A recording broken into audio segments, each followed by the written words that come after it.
Friends, ఈ వీడియోలో మీరు స్మాల్ బిల్డింగ్లో స్మాల్ దేవుడి మందిరం అయితే నిర్మించడం అయితే జరుగుతుంది.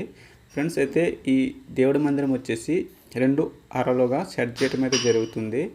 ఫ్రెండ్స్, అయితే ఈ వీడియో అయితే మీకు పూర్తిగా అయితే చూడండి, మీకు క్లియర్గా అయితే అర్థమవుతుంది. స్టెప్ బై స్టెప్ అయితే మీకు ఈ బల్ అనేది మేము ఎలా సెట్ చేస్తాం అనేది ఈ వీడియోలో అయితే చూడొచ్చు.